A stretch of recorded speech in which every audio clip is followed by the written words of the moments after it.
مکتوب نمبر 58۔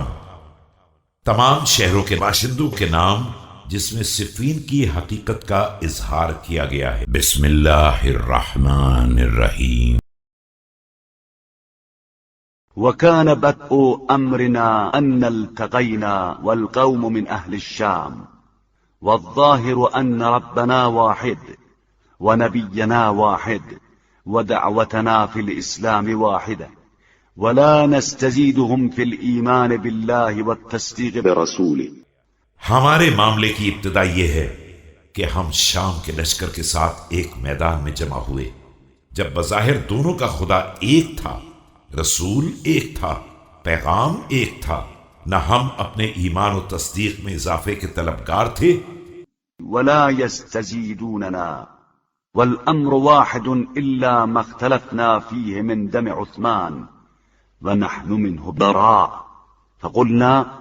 تعالوا نداوي ما لا يدرك اليوم بإطفاء النائرة وتسكين العامة۔ نہ وہ اپنے ایمان کو بڑھانا چاہتے تھے، معاملہ بالکل ایک تھا، صرف اختلاف خون عثمان کے بارے میں تھا جس سے ہم بالکل بری تھے، اور ہم نے یہ حل پیش کیا کہ جو مقصد آج نہیں حاصل ہو سکتا ہے اس کا وقتی علاج یہ کیا جائے کہ آتش جنگ کو خاموش کر دیا جائے اور لوگوں کے جذبات کو پرسکون بنا دیا جائے حتى يشتد الأمر ويستجمع فنقضى على وضع الحق في مواضعه فقالوا بل نداويه بالمكابرة فأبوا حتى جنحت الحرب وركدت ووقدت نيرانها وحمست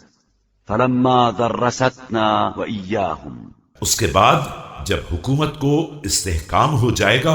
اور حالات سازگار ہو جائیں گے تو ہم حق کو اس کی منزل تک لانے کی طاقت پیدا کر لیں گے، لیکن قوم کا اصرار تھا کہ اس کا علاج صرف جنگ و جدال ہے، جس کا نتیجہ یہ ہوا کہ جنگ نے اپنے پاؤں پھیلا دیے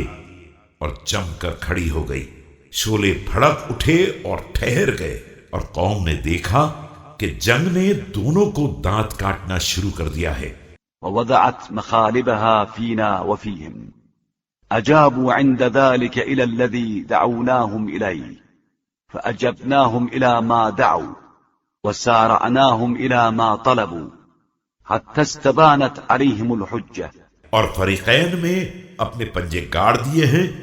تو وہ میری بات ماننے پر آمادہ ہو گئے اور میں نے بھی ان کی بات کو مان لیا اور تیزی سے بڑھ کر ان کے مطالبہ صلح کو قبول کر لیا۔